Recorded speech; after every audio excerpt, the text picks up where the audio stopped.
He won't try to replace Dad, right? For us. Because no one's going to replace your dad. Right. No one.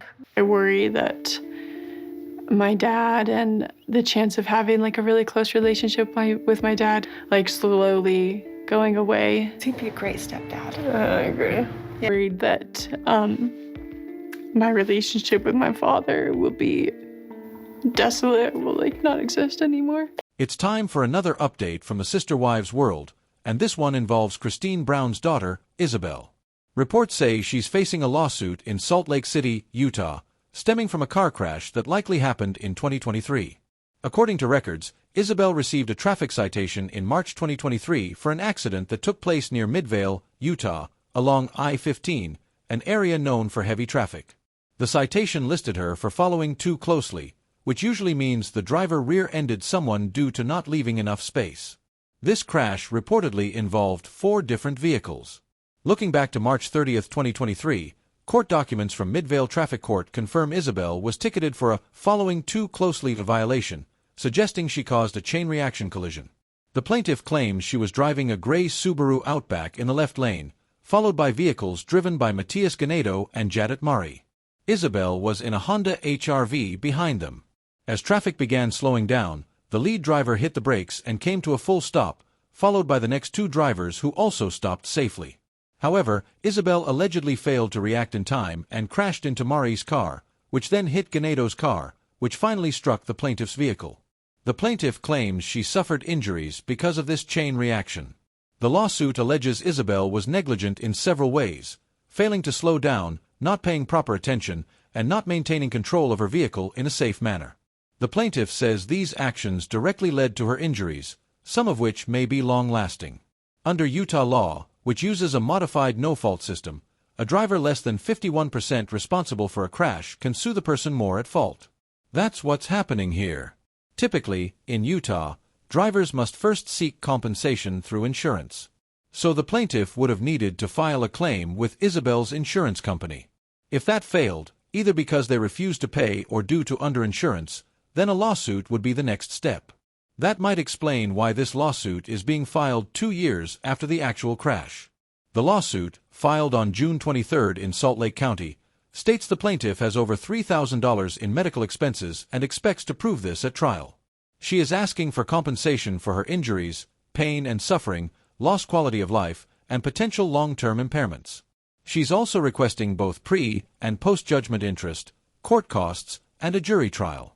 Now, we don't have the full details of the crash, just what's in the complaint. But I looked into that stretch of I-15 near Winchester Road in Salt Lake City, and it turns out that area sees a lot of accidents, including some deadly ones. It could be due to how congested the area is, weather conditions, or both. Thankfully, no one appears to have died in this incident. Ysabel seems to have stayed at the scene, since she received a ticket. It's possible she wasn't injured, but the woman filing the lawsuit clearly was. And crashes like this, especially during rush hour, happen more often than you'd think. Many of us have found ourselves in similar situations. Traffic suddenly stops, and there's not enough time to react. The timing of the accident also aligns with a big period of change in Ysabel's life. Her mom Christine was moving in with David and buying a new home. Ysabel was starting college and juggling a lot.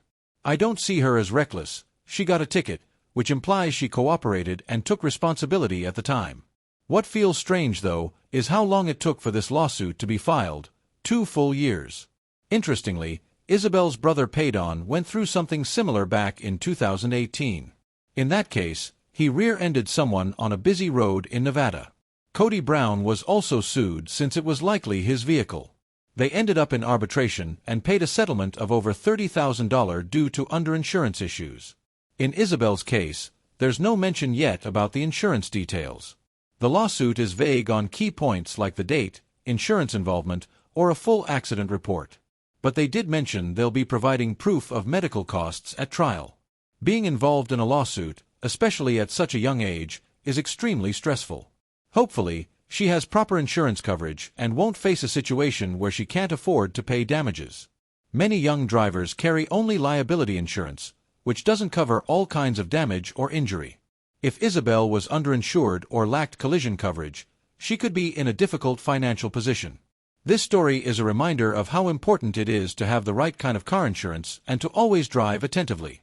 Again, I'm not saying Ysabel didn't have insurance, but it's something to think about.